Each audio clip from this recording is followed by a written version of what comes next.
Hello children, how are you? I hope you all are good. Today we learn about fraction numbers in 7 chapters. In this chapter we learn about equivalent fractions, cross products rule, finding missing fractions, comparison fraction, ascending, descending orders, subtractions, additions, word problems, यानी जो fraction से related जितने भी basic चीजें होती हैं उन सबको हम इस चैप्टर में सीखेंगे. शुरू करते हैं फ्रैक्शनल नंबर से कि फ्रैक्शनल नंबर एक्चुअल में होते क्या हैं. सबसे पहले हम रिवाइज करते हैं कि हमने अब तक फ्रैक्शन के बारे में सीखा क्या है. A fraction is a quantity which express a part of a whole और यूनिट. फॉर एग्जाम्पल मेरे पास एक रोटी है, उस रोटी को मैं फ्रैक्शन से कैसे मतलब किस तरह से मैं डिवाइड करूं कि वो 3 लोगों में बढ़ जाए. तो मैं उसके 3 हिस्से कर दूंगा, यानी उसको मैं बांट दूंगा. तो वो जो बांटा है, मैंने बांटा हुआ भाग है, वो उस पूरी रोटी का एक फ्रैक्शन है. तो इसमें यही बताया गया है कि a fraction is a quantity which express a part of whole unit. ठीक है. Look at the following figures. अब देखिए इन फिगर्स में देखिए, ये देखिए जैसे ये फर्स्ट फिगर है. फर्स्ट फिगर में क्या है कि ये 1 और 2 ब्लॉक थे. ब्लॉक कितने थे? 2. उसमें से हमने एक को कलर्ड कर दिया, यानी कि ये हमने एक को कलर्ड कर दिया, तो ये क्या रह गया हमारा? ये फ्रैक्शन हो गया. ठीक, इस तरह से देखिए ये है. इसमें कितने ब्लॉक थे? 1 2 3 4 ब्लॉक थे. और फिर हमने इसमें से एक को कलर्ड किया, तो ये कितना रह गया? 1/4. तो इस तरह से हम किसी पूरे भाग को अगर हम छोटे छोटे भागों में बांट देते हैं तो वो छोटे छोटे भाग उस पूरे भाग के फ्रैक्शन कहलाते हैं. ठीक है. अब देखते हैं नेक्स्ट. जैसे इसमें बताया है कि 1/2 represent that an object is divided into 2 equal parts. यानी 1/2 जो था उसका मतलब क्या था? देखिए ये 1/2 जो हमने देखा, इसका मतलब था कि ये पूरा जो है वो 2 इक्वल पार्ट्स में बट गया है. 1/4 का मतलब क्या है कि ये 4 पार्ट में बट गया है. और 3/4 का मतलब 1 पार्ट में बट गया है. और 3/4 का मतलब क्या था कि ये जो 4 ब्लॉक थे वो सेम 3 पार्ट एक जगह हो गए और एक पार्ट अलग हो गया. ठीक है. इसी तरह से देखिए 1/4 represents that an object is divide into 4 parts equal and on 1 part is taken, और उसमें से हमने एक पार्ट ले लिया. ठीक. तो इस तरह से हम फ्रैक्शन को समझ पाए कि फ्रैक्शन क्या होता है. देखते हैं नेक्स्ट. जैसे 2/3 represents that an object is divided into 3 equal parts and 2 parts are taken. देखिए 2/3 था, जैसे कोई भी बॉक्स है. ठीक है. इसके हमारे पास 3 पार्ट थे. इसको हम बना लेते हैं. देखिए एक इस तरह से कुछ बना लेते हैं हम. 1 2 3, ये 3 हो गया. अब इसमें से देखिए ये 3 पार्ट में बांट दिया और हमने ये 2 पार्ट ले लिए, तो ये क्या बनेगा?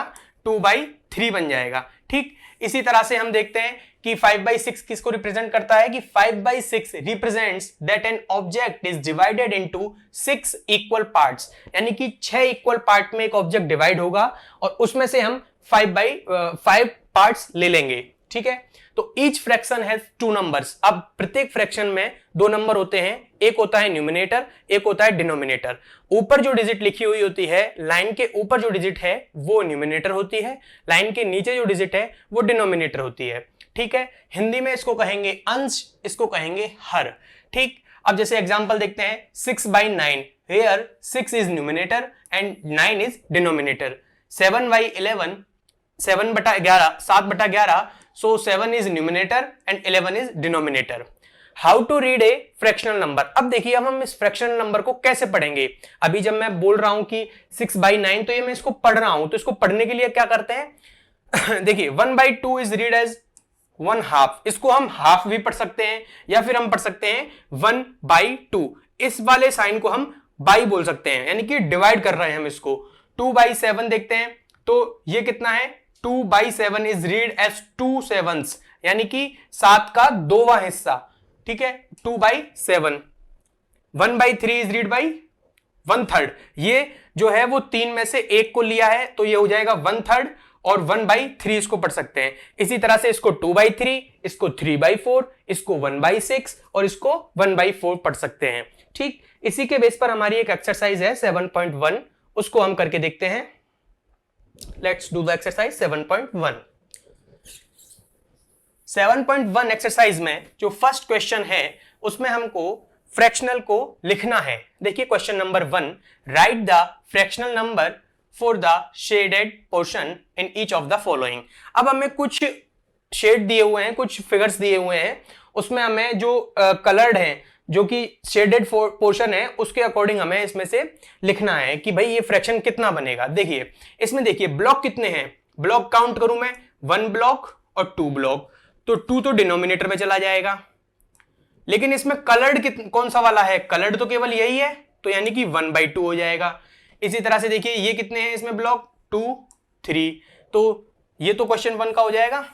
अब देखिए इसमें कितने ब्लॉक हैं 1 2 3, यानी होल पार्ट कितनों में डिवाइड हो गया 3 में, तो 3 जो है वो डिनोमिनेटर रहेगा। अब कलर्ड देखिए, कलर्ड कितना है, कलर्ड केवल एक है, ये जो बीच वाला है यही केवल शेडेड है, कलर्ड है, तो इसको मैं कर दूंगा 1/3।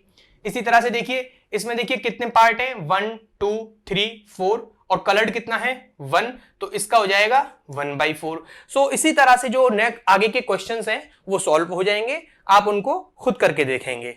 ठीक, अब देखिए जैसे एक क्वेश्चन हम देखते हैं कि right the numerator and denominator of the following fractional numbers. अब हमें इनमें न्यूमिनेटर और डिनोमिनेटर बताना है। जैसा मैंने बताया कि लाइन से ऊपर जो डिजिट है वो न्यूमिनेटर है, अंश है, और लाइन से नीचे जो डिजिट है वो डिनोमिनेटर है, हर है। ठीक है, इसमें देखते हैं, इसमें देखिए ये तो हो जाएगा न्यूमिनेटर, ठीक है, और ये जो हो जाएगा ये हो जाएगा डिनोमिनेटर।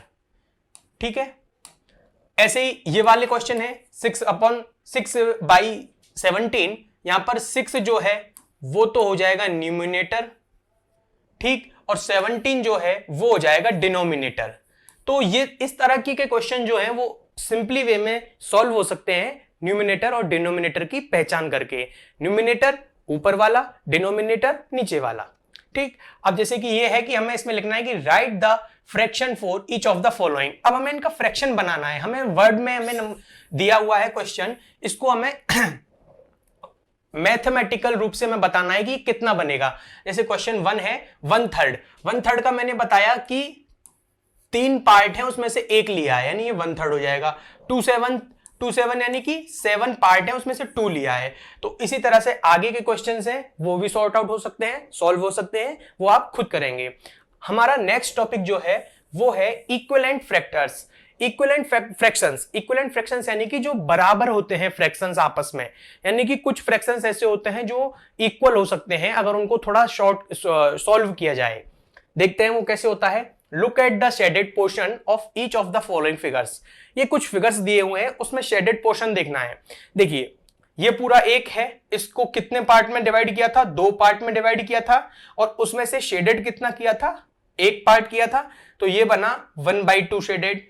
इसी तरह से ये हमने 4 पार्ट में डिवाइड किया, लेकिन इसमें से 2 पार्ट हमने शेड कर दिए, तो ये बना 2/4 शेडेड। इसी तरह से ये था 6 में, और 3 शेडेड ले लिया, एक्चुअल में ये भी था, ठीक है, ये भी हो जाएगा, तो ये 3/6 शेडेड हो जाएगा। और ये टोटल पार्ट कितने बने थे 1 2 3 4 5 6 7 8 पार्ट बने थे, जिसमें से 1 2 3 4 शेडेड थे, तो 4/8 शेडेड ले लिया। अब हम इन चारों को आपस में कंपेयर करते हैं, तो एक्चुअल में हो क्या रहा है, देखिए here each figure is of the same size and the shaded portion of all the above figures are equal in size। अब हम देखते हैं कि ये इक्वल हैं, कैसे इक्वल हैं, देखिए notice that in each figure half portion is shaded. जो भी ये पोर्शन हम ले रहे हैं ना, उसमें से हम आधे को पूरे पोर्शन में से केवल आधे को हम शेड कर रहे हैं। जैसे कि देखिए ये था, इसमें कितने पार्ट थे 1 2 3 और 4 पार्ट थे। इसमें से मैंने 4 का आधा कितना होता है, 4 का आधा निकालूंगा तो कितना आएगा 2 आएगा, तो 2 पार्ट को मैंने शेड कर दिया था। इसमें कितने पार्ट थे 1 2 3 4 5 6 पार्ट थे। इसमें से मैंने 1 2 और 3 इनको कर दिया हमने, तो 3/6 का मतलब भी 1/2 होता है। ठीक है, ये कैंसिल आउट हो जाएगा आपस में, इसी तरह से ये भी हो जाएंगे। ठीक, तो ये पूरा इक्विवेलेंट बन जाएगा, यानी कि इक्वल, आराम से हम देख सकते हैं कि 2 शेडेड आपस में इक्वल हो सकती हैं अगर उनको इक्वली सेम शेडेड रूप से पार्टीशन किया जाए। ठीक, जैसे कि देखिए इसमें भी बताया गया है कि 1/2 is equal 2/4 is equal 3/6 is equal 4/8. The fraction 1/2, 2/4, 3/6 and 4/8 are equivalent fractions. तो ये जितनी भी fractions है ना वो equivalent fractions है. अब देखिए हमें पता लगाना हो कि भाई ये equivalent fractions हैं या नहीं, तो उनको सिंपली वे में हम देखते हैं कि डिवाइड हो पा रही है या नहीं हो पा रही. जैसे कि मुझे ये 1/2 थी, अब देखिए 2/4 को मैं लेता हूं, 2/4. अब मैं 2 को कैंसल आउट करना चाहता हूं. मैं एक काम करता हूं कि इसको 2 से डिवाइड करता हूं और इसको भी 2 से डिवाइड करता हूं. इसको 2 से डिवाइड करूंगा तो मिलेगा 1 और इसको 2 से डिवाइड करूंगा तो मिलेगा 2. तो क्या मिला मुझे? 1/2 मिला. इसी तरह से देखिए 3/6 है. अब मुझे इसको 1/2 में कन्वर्ट करना है, तो सिंपली वे में कन्वर्ट हो सकती है या नहीं. देखिए इसको मैं 3 से डिवाइड करूंगा, 3 से डिवाइड करूंगा तो 1 मिलेगा. इसको भी 3 से डिवाइड करूंगा तो मुझे यहाँ 2 मिल जाएगा, ये भी 1/2 आ जाएगी. इसी तरह से 4/8 है. 4/8 में देखिए 4/8, 4 को मैं कन्वर्ट करूंगा 1 में तो इसके लिए मुझे 4 से डिवाइड करना पड़ेगा यानी कि 1 आ जाएगा. और इसको 2 में कन्वर्ट करना है तो इसको भी मुझे 4 से डिवाइड करना पड़ेगा तो ये 1/2 आ जाएगा. इस तरीके से मैं देख रहा हूं कि ये भी 1/2 है, ये भी 1/2 है, ये भी 1/2 है और पहला जो शेडेड पार्ट था वो भी 1/2 था, यानी कि ये आपस में इक्विवेलेंट फ्रैक्शंस थे. ठीक, तो इसी तरह से हम जो भी फ्रैक्शंस होते हैं उनके हम इक्विवेलेंट फ्रैक्शंस निकाल सकते हैं, ज्ञात कर सकते हैं. Two fractions which represent the same part of the whole are called equivalent fractions. अगर दो फ्रैक्शन आपस में इक्वल हैं तो वो पूरे पार्ट को सेम दिखाएंगे. ठीक है, सेम पार्ट को मतलब सेम फ्रैक्शंस होंगे वो. If the numerator and denominator are multiplied by the same number other than 0, we get an equivalent fractions. अब equivalent fraction प्राप्त करने के लिए equivalent fractions हमें निकालना है तो क्या करेंगे. देखिए जैसे 1/2 था तो 1/2 को मैं केवल पहले 1 से मल्टीपल करूंगा और फिर नीचे वाले को 2 से मल्टीपल करूंगा, मुझे क्या मिलेगा 2/4. अब देखिए 1/2 को मैं 3 से मल्टीपल करना है मुझे, तो 3 का ऊपर भी मल्टीपल करूंगा, 3 का नीचे भी करूंगा तो मिल जाएगा 3/6. इसमें मैं 4 से मल्टीपल करूंगा तो 4/8. इसमें तो इस तरह से मुझे क्या मिल जाएंगे, 4 इक्विवेलेंट फ्रैक्शंस मिल जाएंगे. ठीक है, तो 1/2 is equal to 2/4, 1/2 is equal to 3/6, 1/2 is equal to 4/8. ठीक, तो इक्विवेलेंट फ्रैक्शंस ज्ञात करने के लिए न्यूमरेटर और डिनोमिनेटर में सेम डिजिट से मल्टीप्लिकेशन करते हैं. ठीक, नेक्स्ट देखिए अब दूसरा पॉइंट क्या है कि if the numerator and denominator of a fraction are divided by the same number other than 0, we get an equivalent fractions. या तो मल्टीप्लिकेशन करके हम इक्विवेलेंट फ्रैक्शंस प्राप्त कर सकते हैं या डिवाइड करके इक्विवेलेंट फ्रैक्शंस प्राप्त कर सकते हैं. बट कंडीशन ये है कि वो जो नंबर है जिससे हम डिवाइड या मल्टीप्लाई कर रहे हैं वो सेम होना चाहिए न्यूमरेटर में भी और डिनोमिनेटर में भी. देखिए अब जैसे 12/18 है, 12/18 है तो मैं सबसे पहले न्यूमरेटर 12 में 2 से डिवाइड करूंगा और डिनोमिनेटर 18 में 2 से डिवाइड करूंगा तो मुझे क्या मिलेगा, 6 मिलेगा और यहां से 9 मिल जाएगा. ठीक है, फिर मैं 3 से डिवाइड करूंगा दोनों जगह न्यूमरेटर और डिनोमिनेटर में तो मुझे 4/6 मिल जाएगा. फिर मैं 6 से डिवाइड करूंगा, 5 से भी कर सकता, जिससे कंप्लीट डिवाइड होगा केवल वही नंबर लेंगे. 6 से डिवाइड करूंगा न्यूमरेटर में, 6 से डिवाइड करूंगा डिनोमिनेटर में तो 2/3 मिल जाएगा. तो इस तरीके से हम इक्विवेलेंट फ्रैक्शंस निकाल सकते हैं किसी भी फ्रैक्शन का. सिंपली वे में हमें न्यूमरेटर और डिनोमिनेटर में या तो मल्टीपल करना है या डिवाइड करना है सेम डिजिट से. Thus we find that if the numerator and the denominator of a fraction are multiplied or divided by the same number, the resulting fraction is equivalent to the original fractions. अब एक example है वो देखते हैं कि find 3 fractions equivalent to the fraction 2/3. एक fraction हमें दिया है 2/3, इसके हमें 3 इक्विवेलेंट फ्रैक्शंस निकालने हैं. तो देखिए 2/3 के हमें अगर फ्रैक्शंस निकालने हैं तो मैं या तो न्यूमरेटर और डिनोमिनेटर में सेम मल्टीपल करूंगा, सेम डिजिट से मल्टीपल करूंगा. देखिए कैसे, 2/3 है, 2/3 में पहले मैंने 2 से मल्टीपल किया तो मुझे 4/6 मिल गया. फिर 2/3 में मैंने 3 से मल्टीपल किया न्यूमरेटर में भी और डिनोमिनेटर में भी तो 6/9 मिल गया. 2/3 में मैंने 4 से मल्टीपल किया दोनों जगह न्यूमरेटर और डिनोमिनेटर में तो 8/12 मिल गया. तो ये पूरा जो है एक हमें सेक्शन मिल गया, एक हमें पार्ट मिल गया फ्रैक्शन इक्विवेलेंट्स का, ठीक है। तो हमने 3 फ्रैक्शन इक्विवेलेंट्स 2/3 के प्राप्त कर लिए। वो कौन कौन से थे? 4/6, 6/9 और 8/12।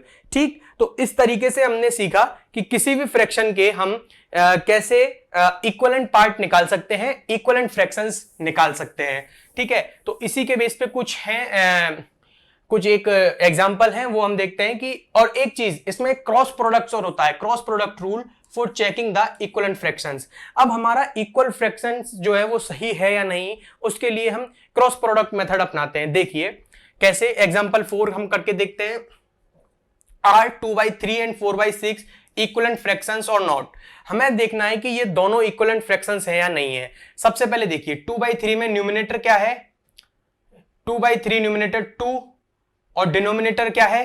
3, ठीक है। 4/6 में न्यूमिनेटर क्या है? 4 और डिनोमिनेटर क्या है? 6। तो करना क्या है, इसमें जो न्यूमिनेटर है उसका दूसरे वाले के डिनोमिनेटर से मल्टीपल करना है। देखिए कैसे करना है, आप एक काम कीजिए, 2/3 को लिखिए इधर और बीच में इक्वल मान के चलिए, इक्वल है, और 4/6 लिखिए।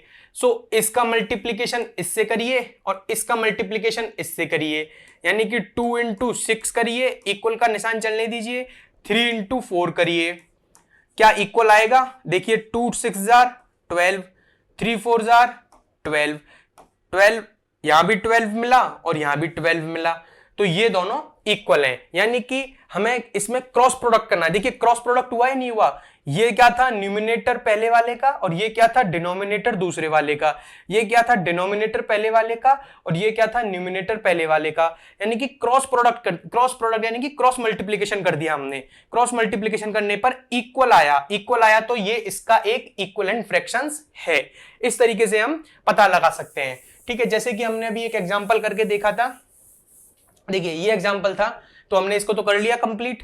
इस तरीके से हम क्रॉस प्रोडक्ट के मेथड से पता लगा सकते हैं कि ये जो इक्विवेलेंट है वो सही है या नहीं है, ठीक। अब देखिए finding missing fractions in the sequence of the equivalent fractions. अब इक्विवेलेंट फ्रैक्शंस में क्वेश्चंस कैसे बनेंगे? या तो हमें इक्विवेलेंट फ्रैक्शंस निकालना होगा, या हमें चेक करना होगा कि इक्विवेलेंट फ्रैक्शंस है या नहीं। और एक तरीके के क्वेश्चन बनेंगे कि मिसिंग कर देगा, वो एम्प्टी बॉक्स देगा और उसके थ्रू हम पता लगाएंगे। जैसे एग्जांपल 5 है, fill in the blanks. Fill in the blanks में देखिए क्या है, 2/3 दे दिया और ये सामने कोई एक इक्विवेलेंट फ्रैक्शंस था जिसमें डिनोमिनेटर तो पता है 9 है, लेकिन न्यूमिनेटर नहीं पता। अब देखिए इक्विवेलेंट फ्रैक्शन कब आएगा? इक्विवेलेंट फ्रैक्शन तभी तो आएगा, देखिए यहां हमें पता नहीं है कुछ भी, लेकिन यहां 9 है। अब ये बता रहा है हमें ऑलरेडी गिवन है कि ये इक्विवेलेंट फ्रैक्शन है, कोई भी फ्रैक्शन है यहाँ पे वो इक्विवेलेंट है, किसके? 2/3 के। इक्विवेलेंट फ्रैक्शन मैंने बताया कब आएगा? जब हम मल्टीपल करेंगे सेम डिजिट से। अब देखिए 3 से 9 कैसे आया होगा? 3 से 9 सिंपली वे में 3 से मल्टीपल करने पर आया होगा, ठीक है। तो क्यों ना मैं ऊपर भी मल्टीपल कर दूं 3 से, ठीक है। जब नीचे 3 से मल्टीपल हो रहा है डिनोमिनेटर में, तो न्यूमिनेटर में भी 3 से मल्टीपल हो जाएगा। 3 से मल्टीपल होके क्या मिलेगा मुझे? 6 मिलेगा। So the answer is 6/9।